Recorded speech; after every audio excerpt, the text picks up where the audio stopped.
Comenzamos. Entonces, el día de ayer ya habíamos hablado acerca de lo que es la erosión hídrica, ¿no es cierto? Exactamente, que decíamos que es la más importante de todas y la que nosotros vamos a estudiar en este capítulo, en este tema, ¿sí? En esta semana. Entonces, bueno, aquí lo que estamos viendo son algunos fenómenos que la forma como se produce la erosión, en este caso habíamos la erosión laminar, aquí la erosión hídrica, ya las cárcavas y todo lo demás que va pasando. Sí, estamos viendo en este caso lo que era tipos de erosión. Decíamos que había la erosión laminar. Sí, exactamente, era una erosión tipo lámina, que lo que iba es levantando la superficie del suelo, sí, especialmente cuando el suelo está desnudo. Si ustedes observan, el suelo está desnudo totalmente, sí, excepto los árboles que están aquí. Y al haber una intensidad de lluvia, pues, y esto lo que hace es arrastrar toda la capa arable y ir a depositar en la parte baja. Sí, lleva la parte baja consecuentemente quitándole todo el poder agronómico, en este caso los suelos, y pues los procesos que se puede dar después. ¿Sí? Aquí vamos un poquito a lo que es la erosión por salpicadura, lo que decíamos exactamente que la erosión hídrica es la más importante para determinar lo que es la erosión en una cuenca. Y hablamos de ese caso aquí, la gota de lluvia que decíamos ayer, ¿sí? La gota de lluvia. Entonces es el impacto prácticamente el que produce en el suelo, especialmente ustedes pueden imaginarse cuando el suelo está desnudo, es decir, está sin vegetación, entonces es más fácil que esta gota de lluvia produzca justamente este efecto, se llama este efecto salpicadura que les dije, y aquí lo que hace es simplemente levantar pequeños partículas de suelo y estos a su vez poco a poco van incrementándose hasta ir deteriorando la capa del suelo y luego pues en función de la cantidad de lluvia que caiga se produce el escurrimiento directo y esta agua pues va a depositarse en la parte baja de la cuenca. ¿Sí? Entonces aquí decíamos, por ejemplo, si bien es cierto aquí el factor fundamental para producirse una erosión es la precipitación. Esa precipitación está ligada a lo que se llama la intensidad de lluvia, ¿no? A la intensidad de lluvia, es decir, mientras la lluvia es más intensa, será, en este caso, pues, mayormente será la erosión. Pero de acuerdo a estudios e investigaciones realizadas, pues, especialmente por Weismeyer, Weismeyer son uno de los primeros autores de los Estados Unidos que se dedicaron a estudiar este efecto de la erosión. Y es una fórmula, en este caso, se llama la fórmula universal, que es la fórmula Woodley que vamos a ver en esta parte ahora, ¿sí? Y es el autor de Weismeyer, sí, y Smith, Weismeyer y Smith, los dos son autores de esto. Entonces ellos hicieron investigaciones y determinaron que, si bien es cierto, hablamos del impacto de la lluvia, pero el mayor impacto que produce ya el levantamiento de este suelo es el I30.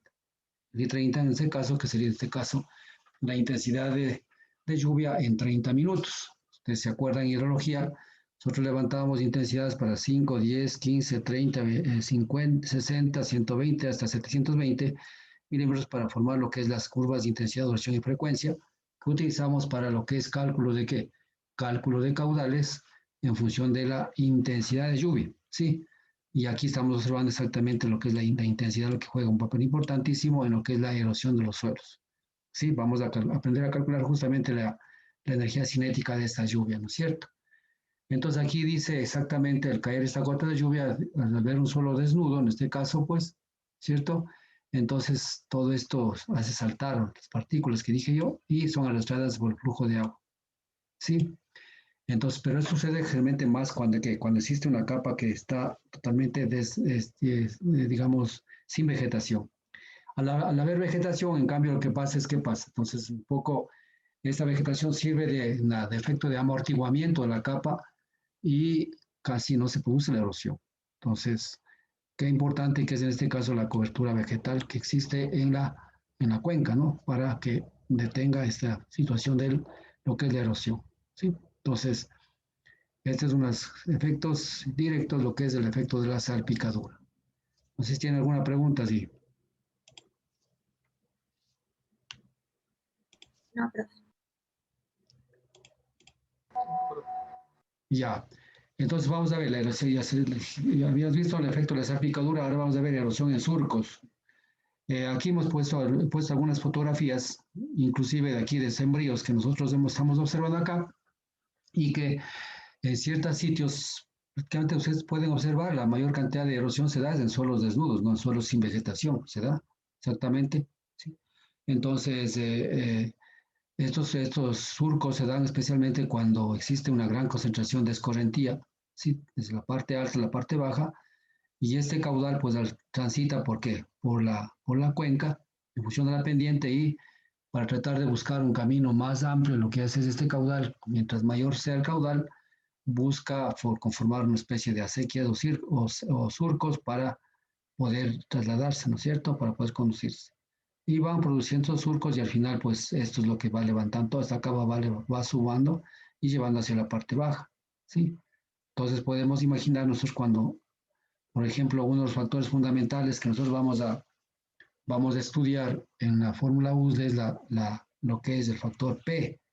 El factor P es el factor de lo que es la capa o el uso del suelo, ¿sí? ¿Cómo está? Entonces, se refiere especialmente a lo que es a las prácticas de cultivos. Ustedes tal vez ya conozcan esto, prácticas de cultivos implica de que cómo el campesino pues está utilizando la cuenca, cómo hace sus prácticas de cultivo. O sea, si es que al cultivar pues de pronto está atentando o está aumentando en este caso el riesgo de la erosión, a su vez también está protegiendo la cuenca, pero utilizando de buena manera el suelo sin que se produzca la erosión. Entonces, ahí tenemos que hacer algunos análisis en la cuenca, ver qué tipo de prácticas lo tiene o lo practica el agricultor o simplemente no tiene prácticas y en función de eso, pues vamos obteniendo lo que es el coeficiente P, ¿no es cierto? Vamos a ver después. Entonces, miren ustedes, tiene que jugar un papel importantísimo lo que es la vegetación. De igual manera, aquí vamos a observar los surcos, ¿no? Surcos son pequeñas, prácticamente pequeñas acequias que se van formando en la superficie, en este caso de las parcelas o de la cuenca, ya en este caso, ¿sí? Entonces, después de eso, pues ya al acumular mayor cantidad de agua con sedimentos, pues se producen ya las pequeñas, en este caso ya cárcavas, ya en este caso muy grandes, que vamos a ver a esta, por ejemplo, ya cárcavas y barrancos. Exactamente. Entonces pueden imaginarse ustedes de que aquí podemos observar ya prácticamente un lavado total del suelo. O sea, el suelo ya prácticamente es inservible, este suelo, ¿sí? Y adicional a esto, todo lo que ha escurrido desde la parte alta, todo esto se ha producido esta especie de acequias, de cárcavas, en este caso barrancos, que observamos acá. Aquí inclusive está aquí un muchacho que solamente está para magnificar el daño que nosotros podemos hacer en la cuenca. Y todo esto, pues, se produce una erosión y el lavado hidráulico y todos los sedimentos son arrastrados hacia la parte baja.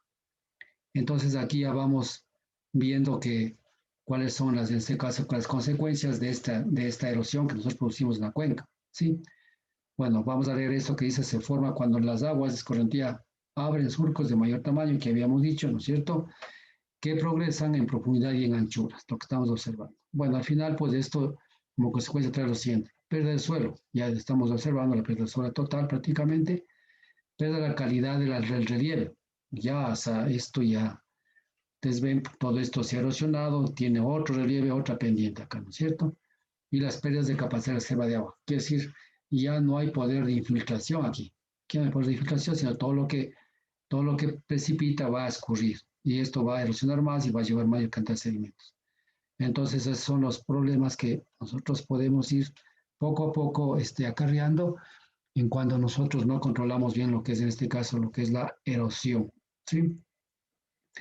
Ahora, todo este proceso que se da, pues no solamente es porque, bueno, generalmente se da el proceso más directo, es la deforestación, pero adicional a la deforestación hay el proceso, pues hablamos en este caso ustedes tal vez han escuchado lo que son el sobrepastoreo. ¿Si han escuchado ustedes ese tema, ese término o no? Sobrepastoreo.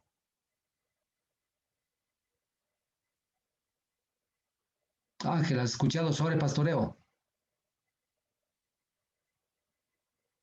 Aló, no estás en clases. Christopher, ¿has escuchado qué es sobrepastoreo? Y sobre pastoreo, en cuanto a lo que es de ganadería, sí, profe. ¿Pero has escuchado, te han dicho tus profesores que es un sobrepastoreo? No, Jacqueline, No, profe. Ya. Cuando El pica mucho el piso, Cuando lo- hablamos de cuencas, cuando hablamos de manejo de cuencas, eso deben darles, cuando hablamos de manejo de cuencas, ¿sí? Generalmente hablamos de todos esos temas, hablamos. Todo eso que estamos viendo, estamos hablando también para manejo de cuenca, no solamente lo que es erosión. Sí, cuando yo manejo cuenca, yo tengo que saber todas estas cosas. ¿Qué pasa en la cuenca? Cuáles son los factores que yo debo controlar en la cuenca para manejar de mejor manera la cuenca? O sea, ese es un factorcito pequeño. Porque claro, cuando yo manejo una cuenca, existen todos los actores, ya en este caso de la cuenca, ¿no es cierto? Incluso los municipios, toda la gente que vive al final. Pero uno de los temas que generalmente se habla es de sobrepastoreo. Sobrepastoreo es cuando existe mucha cantidad de animales, o en este caso que están digamos, en un potrero y que producen prácticamente un desgaste del suelo, o sea, comen mucha la vegetación y el suelo se asienta prácticamente, tiene una consolidación total suelo y comienza a perder, en este caso, capacidad de qué? Capacidad de infiltración, porque se hace el suelo bastante consolidado, muy duro, y al llover, ¿sí? El agua necesita, ¿qué necesita? El agua necesita hacer su ciclo biológico, en el cual es uno de los procesos, es cuál es la infiltración. Entonces, el suelo está bastante consolidado o duro, no existe infiltración, entonces, ¿qué pasa? El agua comienza a escurrir casi directamente y eso puede producir justamente este tipo de fenómeno, ¿sí? Entonces, incluso en manejo de cuencas se dice cuántas, cuántas vacas, yo que sé, o cuántos animales por cada hectárea deben tener como máximo para que no se produzca ese tipo de fenómeno que se llama el sobrepastoreo, que es uno de los procesos que, en este caso antrópicos, que ayuda a que la cuenca se erosione. Exactamente. Entonces, por eso aquí dice presión de pastoreo. Y las malas prácticas que les dije exactamente, pues las malas prácticas implica que cuando el campesino, pues, cuando yo tengo, por ejemplo, tengo una pendiente de esta manera, ¿no es cierto? Entonces aquí el campesino a veces los surcos hace de esta manera, para abajo, ¿sí? Entonces, ¿qué es lo que hace? Al caer la lluvia aquí, favorece, ¿qué favorece? Favorece a que el agua que caiga, este surco al hacer hacia abajo, ¿qué produce? Produce prácticamente especie de cárcava, y le ayuda a que el agua continúe y esto puede producir ese tipo de fenómeno. Pero si el campesino en esta misma ladera lo hace surcos siguiendo el nivel de curvas, digamos, sin las curvas de nivel así, entonces, ¿qué pasa? ¿Favorecerá a qué? Favorece a que al caer la precipitación, entonces el agua cae acá y estos surcos están de esa manera, entonces, ¿qué pasa? Favorece el proceso de qué? De infiltración, ¿no es cierto? Y no, el agua no escurre hacia abajo. Entonces, eso se llama en este caso las buenas prácticas, y estas son las malas prácticas en este caso, y esta sería una buena práctica. Y así hay situaciones que yo puedo trabajar en terrazas, todo lo demás, ¿para qué? Para conservar la cuenca y que no se produzca esto, ¿de acuerdo? Entonces, no sé si entendieron ahí. ¿Sí o sí? sí, sí, profe. Listo, entonces ya tienen ustedes, cuando aprenden manejos de cuencas, tienen que saber que uno de los factores fundamentales es controlar exactamente lo que es el sobrepastoreo y también trabajar en lo que son las buenas prácticas de cultivos, que se llama. Inclusive ustedes se acuerdan, ustedes cuando calcularon calcularon el caudal máximo aplicando el método del SCS, Soil Conservation Service. Ahí aplicamos la tabla, ¿se acuerdan ustedes la tabla para la condición 2 del suelo para crecidas, en donde calculábamos el valor de CN, que era el número hidrológico, en función de qué? En función de los usos del suelo, en función del tipo de prácticas del suelo, ¿sí? Y en función de qué? Del tipo de suelo que se daba, el suelo A, B, C y D, ¿se acuerdan ustedes? Entonces ahí hablábamos de prácticas y hablábamos de ahí el uso del suelo y hablábamos de entonces, ¿por qué se da esta forma se utiliza? ¿Por qué? Porque lo que estamos, cuando utilizamos el método de SCS o del Soil Conservation Service, ¿sí? O también el comunitario por este método, lo que nos ayuda es a determinar exactamente las pérdidas de agua por infiltración. Pues se llama ELIA. ELIA es pérdidas iniciales por infiltración, es lo que calcula el método del SCS. Entonces dice muy bien, a ver, llueve tanto infiltra y tanto escurre. Sí, entonces ese es el método.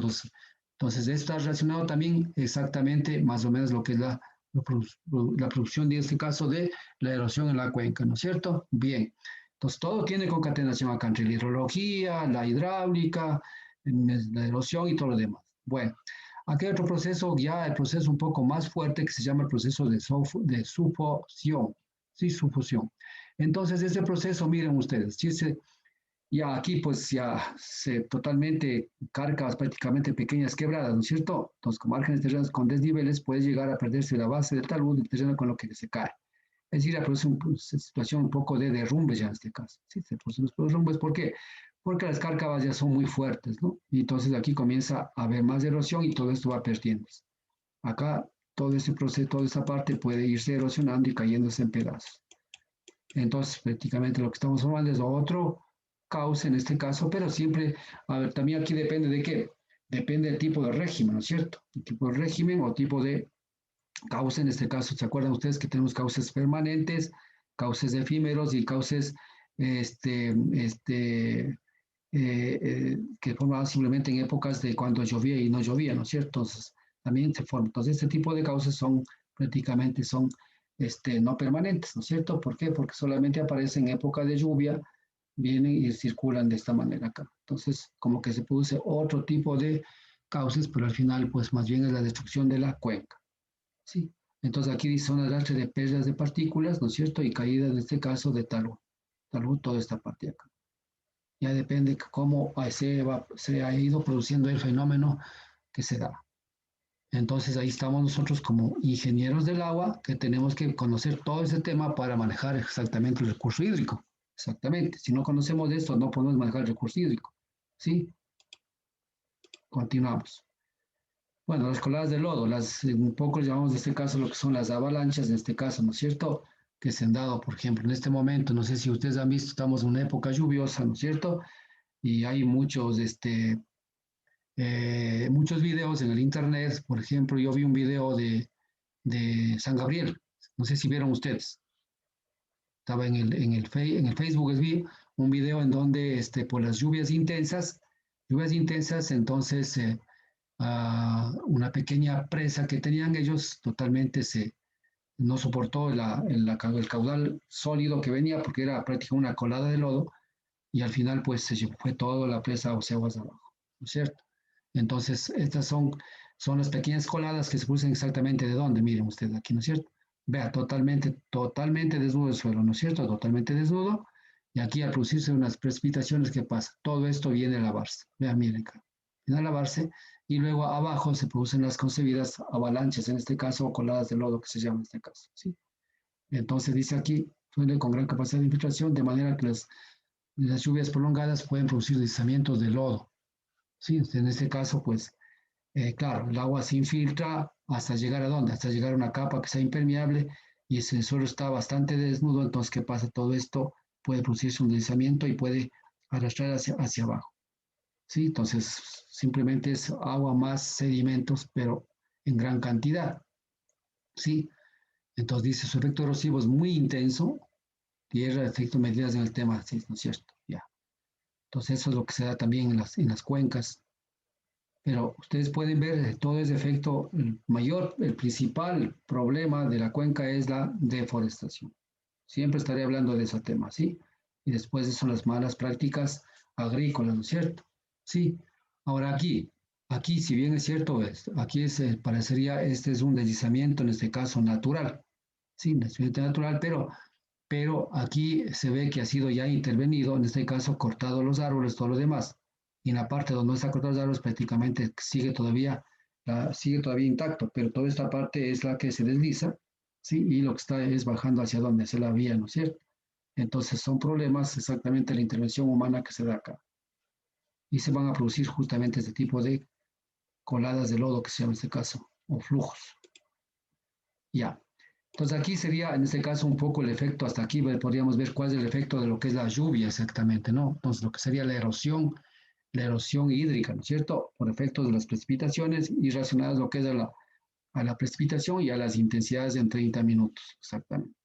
¿Por qué digo precipitación? Porque vamos a ver un método en donde si ustedes se dan cuenta que no, en el país no tenemos muchas estaciones pluviográficas, ¿sí? O sea, convencionales o automáticas. Entonces hay métodos que yo puedo trabajar en vez de trabajar con el I-30, porque el TCA de 30 minutos casi no lo tengo en ninguna parte, excepto en ciertos sectores. Entonces puedo trabajar con lluvias, en este caso lluvias mensuales. Vamos a ver después del método cómo le aplicamos. ¿Sí? Ya. Bueno, la erosión nival es más bien, esto casi no se produce acá, más bien se produce cerca de los nevados, ¿no es cierto? Tal vez ustedes se acuerdan que se produjo un tipo de erosión, se produjo en el Chimborazo. No sé si se acuerdan ustedes. O sea, ustedes pues, creo que están siempre en TikTok, que no ven nada, pero bueno, eso incluso, todo eso pasa en el Facebook. O sea, y yo también veo Facebook o veo artículos, veo esas cosas, pero siempre están pasando ese tiempo. Entonces, en el Chimborazo se produjo más o menos un tipo de ese tipo de erosión, ¿sí? Y llegó hasta la vía que va a Guaranda, ¿sí? Bien. Entonces, bueno, este tipo de erosión generalmente nosotros tenemos en la parte de los Andes. En la parte de la Amazonía no tenemos para nada ese tipo de erosión, pero es más, yo diría un poco de erosión más puntual que se da en este caso en la parte alta, ¿no es cierto? Sí, en la alta montaña especialmente, ¿sí? Entonces, este tipo de erosión es, como dices, estacional, pero provoca pérdida de suelos y masa forestal de vidas y bienes humanos. Claro, por supuesto, gente, por ejemplo, gente que practica el deporte de esquiar, todas esas cosas, o de montañismo, pues si es que no tienen bien claro la época en donde no deben subir al nevado, pues puede haber pérdidas de seres humanos, ¿cierto? Y en el caso de pues la cuenca, simplemente la parte alta por donde baja, pues baja llevando cantidad de sedimentos, de rocas, todo lo demás, hasta dejar la parte baja, ¿sí? Es un ejemplo típico que yo vi en el Chimborazo, ¿de acuerdo? ¿Sí?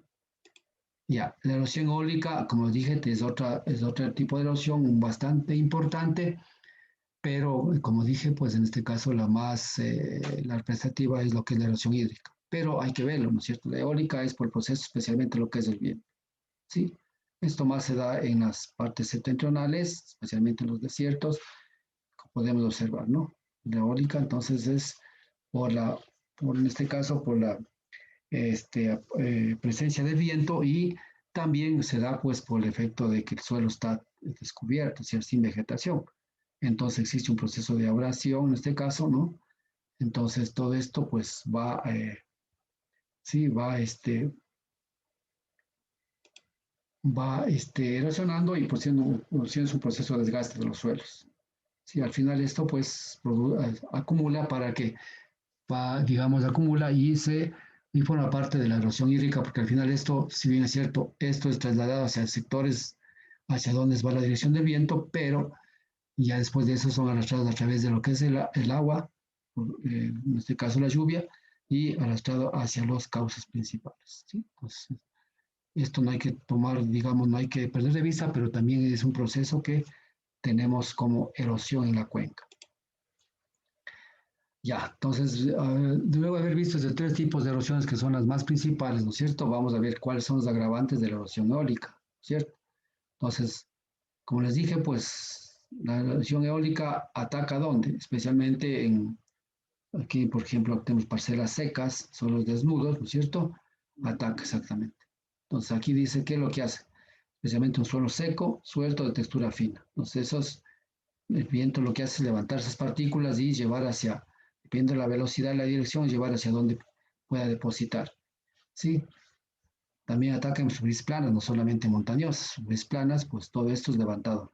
Si ustedes han visto, por ejemplo, en grandes planicies, cuando el campesino va a sembrar la tierra, hace una especie de arado, ¿no es cierto? Una especie de arado, y que si es que no tienen barreras, por ejemplo, de protección de esos lotes de terreno, grandes extensiones, al haber un viento, ¿qué es lo que pasa? Levanta todas las partículas, que son en este caso las partículas, los mejores partículas, ya en este caso de la capa arable, y va llevando hacia otra parte. Entonces también va a producir en este caso pues una especie de erosión pues hasta llegar a un desgaste del suelo y una desertificación del mismo. Si es que no lo protegemos de este espacio de terreno, no lo protegemos con barreras, especialmente, por ejemplo, barreras de árboles, ¿para qué? Para que el viento pegue en las barreras y no levante la capa arable. Entonces ahí también hablamos de manejo de cuenca. También manejo de cuenca es otra de las formas de preservar la cuenca, especialmente en las zonas donde el campesino está sembrando sus cultivos y poder proteger para que no se levante el suelo arable y sea llevado por el viento hacia otros sectores y el suelo quede prácticamente inservible, ¿no es cierto? Por lo general, digamos, la erosión se da donde existe una vegetación escasa o nula, ¿sí? Y pues, por supuesto, las corrientes de viento también tienen que ser fuertes, en este caso de intensidad alta para que puedan mover esas partículas, ¿sí? Entonces, para eso también hay formas de poder tener esa erosión, como les acabo de decir, ¿no es cierto? De eso ustedes han de ver lo que es el manejo de cuencas. Ya. Entonces, después de haber visto, hasta aquí hemos visto lo que es en este caso, lo que es la erosión, si yo llamaría en este caso la erosión natural, ¿no es cierto? La erosión natural. Hablamos de la erosión hídrica, hablamos de la erosión nival y la erosión eólica, ¿no es cierto? Hemos hablado. Ahora vamos a hablar de lo que es la erosión antrópica. Es decir, la erosión antrópica estaría directamente ligado a lo que es en este caso eh, las formas de cultivo, ¿no es cierto? Las formas de cultivo o en este caso las que se llaman, nosotros hablamos en la hidrología, que se llaman las prácticas de cultivo en una cuenca, ¿sí? Ya. Y aquí estamos hablando exactamente. Si ustedes pueden ver cuáles son los elementos o las acciones más, en este caso, las que más sobresalientes que producen la erosión, en este caso en la cuenca, la erosión antrópica, ¿cuáles son? Sí, nosotros podríamos decir en este caso, bueno, la minería. La minería es una acción que hace el hombre en la cuenca para extraer esos minerales, pero la minería es una parte puntual en la cuenca, ¿no es cierto? Puntual en la cuenca, ¿sí? Pero ¿qué está? Está sumando o está aportando, en este caso, a la erosión de la cuenca, además de la erosión natural que nosotros hemos visto anteriormente. Hablamos otra de la expansión urbana. Sí, la expansión urbana, ¿qué implica cuando nosotros hacemos, o sea, ponemos una ciudad, o nosotros avanzamos construyendo casas y casas y casas, lo que estamos es botando la vegetación y impermeabilizando la cuenca, ¿no es cierto? Entonces, eso también contribuye a lo que es el proceso de erosión. Cuando estamos construyendo la casa, estamos levantando tierra, terreno, y ese terreno estamos contribuyendo, en este caso, a la, a la erosión. Y cuando nosotros dejamos una estación sin, digamos, impermeabilizar toda la situación, también produce erosión. En este caso hablamos de erosión urbana. Sí, cuando el ingeniero de vías, vial, apertura carreteras, autopistas, estamos también interviniendo en la cuenca y estamos aportando en este caso lo que es la erosión de la cuenca. Entonces, otra forma. Entonces, ¿qué quiere decir con esto? Quiere decir que todos estos temas no es que no debemos hacer, no es que no debemos progresar. Lo que debemos hacer es responsablemente y con las mejores prácticas ambientales capaz de que los impactos en la cuenca no sean tan negativos y podamos controlar estos impactos y que no haya pues alteración en la cuenca, ¿no es cierto? Y aquí nuevamente estoy hablando del sobrepastoreo, exactamente sobrepastoreo, o sea, que por ejemplo los páramos, ustedes van a ver, por ejemplo, si ustedes creo que me parece que están con Jorge haciendo alguna investigación por la antisana, parece que yo les vi en una foto, sí, ustedes van a ver que por ejemplo la antisana, yo conozco también la antisana, cuando recién hicieron el proyecto, la mica, sí, hicieron la mica, ustedes han de ver en el páramo había unas grandes extensiones de terreno que prácticamente estaban en suelo desnudo.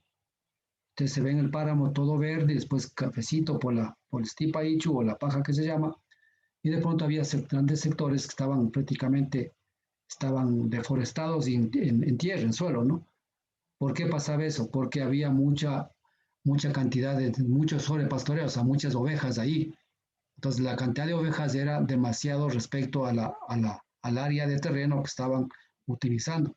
Entonces, eso estaba produciéndose que una pérdida total de la vegetación y, en este caso, una erosión del suelo. Consecuentemente, ya pues ya saben ya qué pasa con la infiltración y todo lo demás, y la recarga y todo lo demás. Entonces, ya son factores que vienen a la par sobre este fenómeno que se da. Entonces, por ejemplo, muchos páramos con la tisana, pues en muchos páramos están prohibidos, en este caso, pastorear ganado o ovejas, o a su vez, pues simplemente controlan el número de ganado o el número de ovejas por cada hectárea de páramo, ¿no es cierto? Para que no se busque este proceso que llamamos de sobrepastoreo.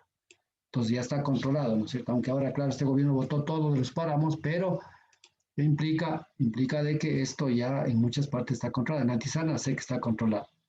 En Cayambe, en donde, bueno, yo tengo un hijo que ya está ganando ser ingeniero civil, está haciendo su tesis en este momento, está terminando su tesis y está haciendo un proyecto exactamente para dar agua potable a una comunidad en el Cayam, de Cayam se sale el agua, y ahí también me contaran de que prácticamente está ya prohibido el pastoreo, ya ni siquiera sobre el pastoreo, sino prohibido el pastoreo de animales. ¿Por qué? Porque ya el agua está desapareciendo, entonces ya prohibido en los páramos tener animales, excepto los normales, los silvestres, ¿no es cierto? El venado, lo que sea, ¿sí? Entonces, este es unos problemas para que nosotros no podamos tener agua. ¿Por qué? Porque no hay opción de que haya lo que es el proceso de infiltración, ¿sí? Por el peso mismo de los animales que tenemos acá, ¿sí? Además de eso, también la contaminación, porque ustedes saben que cuando están los animales, se pecan y se orinan y todo lo demás, y al final, ¿qué pasa? Cuando llueve, todo esto escurre y el agua en las fuentes es amarilla y tiene bastante urea, y eso hay que hacer tratamientos para poder utilizar para agua potable. Entonces hay muchos efectos que poder hablar. Nosotros estamos hablando desde el punto de vista de erosión. Y los cultivos abusivos, que implica, ¿qué son cultivos abusivos? Y eso podemos ver muchos. Ustedes de manejo de cuencas van a ver muchísimo de esto. Por ejemplo, ustedes han visto que los páramos están sembrados, que son los pinos o los eucaliptos. Esos son cultivos abusivos. ¿Por qué? Porque son cultivos que no son propios del sector, ¿sí? Entonces, están introducidos de otras partes, y estos, ¿qué producen? Producen excepcionalmente lo que es la muerte de qué? De los cultivos, en este caso los originales, ¿no es cierto? Entonces, como invasores, predominan ellos, y los pequeños cultivos que había aquí, los originales, van muriendo. Consecuentemente, esto contribuye a una erosión, ¿no es cierto? Al secarse esta planta, de erosión del suelo para acá, ¿no es cierto? Lo mismo el eucalipto puede producir lo mismo. Entonces ven, donde hay bosque de eucalipto, generalmente la vegetación es muy poca, es casi seca, y también las raíces de los árboles también producen que las llamadas cárcava, toda esa situación, y al final produce, en este caso, la erosión. Y aquí estoy hablando un poco lo que es en este caso la deforestación, que está con una estrellita aquí. ¿Por qué pongo esa cosa? Porque la deforestación es la parte más crítica, la que produce la erosión en la cuenca. ¿Sí? Todo esto son partes, sí, son puntos, o sea, en este caso, que nos ayuda a la erosión, o sea, que ayuda muchísimo a degradar la cuenca, pero la deforestación es la parte principal. Yo diría que para hacer minería, primero que hago, deforesto.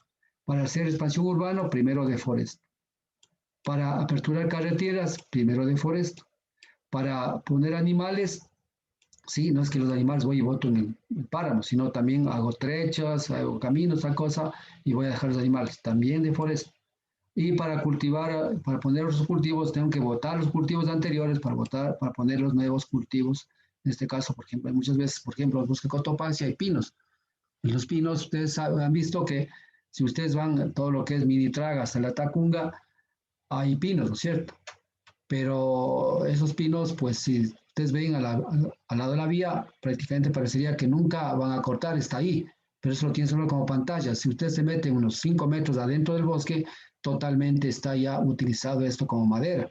Entonces han utilizado el páramo ¿para qué? Para este caso, para situaciones, en este caso, de negocio, ¿no es cierto? Pero ¿en pos de qué? En pos de destruir el páramo, exactamente. Y hay el problema de la carencia de agua. Y por supuesto, eso dependiendo de las pendientes puede darse el caso de lo que es la erosión. Entonces, ustedes pueden ver estas 6 partes, 6 elementos contribuyen a lo que es la erosión antrópica. ¿Sí? No sé si es que alguna cosa, alguna parte más. Por supuesto, aquí estaría un poco ligado todo eso, ¿cuál sería acá?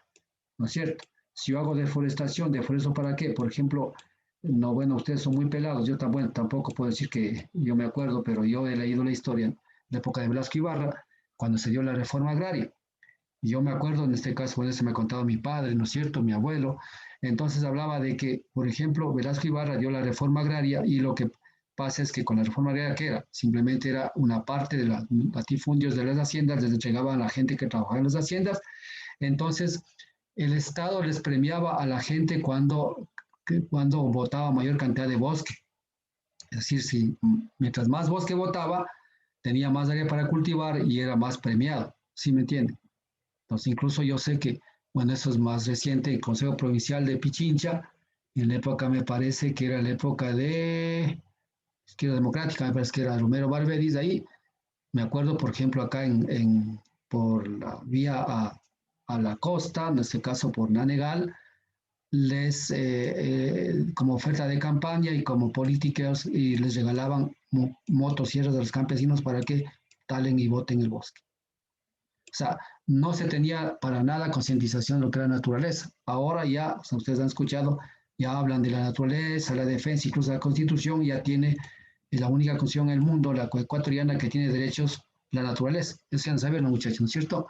Entonces, todo eso tenemos que ver. Ustedes como futuros ingenieros del agua, futuros manejadores de cuencas, tienen que conocer todo esto. Ustedes para que administren esto tienen que conocer la historia.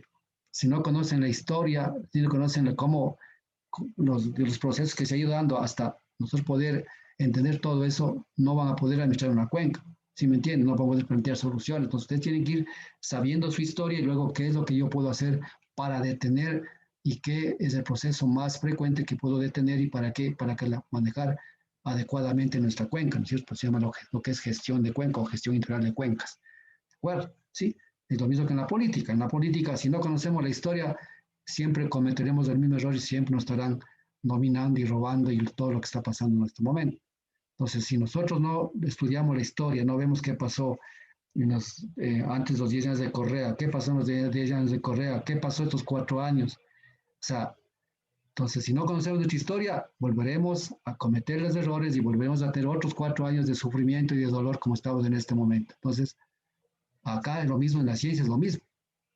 Por eso cuando hacen una investigación, por lo general nosotros tenemos que tomar papers, estudios anteriores para saber qué es lo que va a pasar. Ahora, claro, ahora hay la situación de que las publicaciones que tomamos para estudios deben ser mínimo de 2 años atrás. Pero no se olviden de que hay ciertas publicaciones, por ejemplo, la fórmula racional es de 1800, seguimos utilizando, y eso no podemos dejar de no utilizar. Entonces hay cosas que teoría de Pitágoras, desde cuántos años antes de Cristo, utilizamos. Hay cosas que perduran en el tiempo, ¿no? La ley de Newton, esa cosa. Claro, pero esas son bases fundamentales para seguir investigando otras cosas más. ¿Sí me entienden? Ahora hay teorías también que ya están destruidas que no vamos a tomar en cuenta eso para no cometer los errores. Lo mismo hablamos en este caso acá en lo que es en la cuestión de la erosión. Yo ayer hablaba con un profesor de la ESPE, que es un PhD igual, que somos amigos, ¿sí? Entonces él hablaba que van a hacer una publicación de esto, ¿no? Entonces me dijo, yo estaba revisando el artículo y no está bien hecho, le había dicho que no, porque yo ya hice el estudio de esto, entonces me dijo que le ayudara a revisar bien, porque para ver si le publicaba o no, porque realmente no sabía mucho de eso, pero ya estaba escribiendo ese artículo, ¿no? Entonces por eso hay que leer bien y saber todos los conceptos para poder nosotros hacer las cosas. Bien. Después de esto vamos a ver lo que son en este caso los índices de vulnerabilidad. Ya al hablar de vulnerabilidad, lo que estamos hablando exactamente qué es. La vulnerabilidad, vamos a ver en este caso adentro lo que es el riesgo. O sea, el riesgo es igual a la amenaza por la vulnerabilidad. Entonces nosotros, si queremos hablar un poco de riesgo en erosión, tenemos que también trabajar lo que es la vulnerabilidad. La vulnerabilidad no es más que la exposición de una estructura o de alguien a un fenómeno. Es simplemente la vulnerabilidad, ¿no es cierto? La exposición, pues se llama exposición. Entonces, ¿qué implica? La vulnerabilidad no implica más que el terreno expuesto a qué? Expuesto a estos fenómenos que llamamos pasa el viento, expuesto a lo que es la lluvia, expuesto a lo que es el hielo, todas esas cosas, ¿sí? Y expuesto a lo que es la actividad antrópica. Entonces, hablamos en este caso, el elemento expuesto, ¿cuál es? El suelo, ¿sí? Pero el suelo, ¿cómo está? ¿En qué condición está? Si está desnudo, si está con vegetación. Entonces, ahí están los elementos. ¿Frente a qué? Frente a la amenaza, que en este caso, ¿cuál sería la amenaza? Sería la lluvia, porque una fuerte lluvia, si el suelo está desprotegido, pues habrá una vulnerabilidad alta, ¿no es cierto? Pero si el suelo está protegido, la vulnerabilidad será baja. Entonces, aquí ya vamos a trabajar en este caso, si bien es cierto, hablo yo de vulnerabilidad, pero hablamos de elementos que son en este caso lo que es la erosividad y la erosionabilidad, ¿cierto? Entonces, estos son valores que después vamos a calcular en las fórmulas para obtener lo que es la erosión en escala.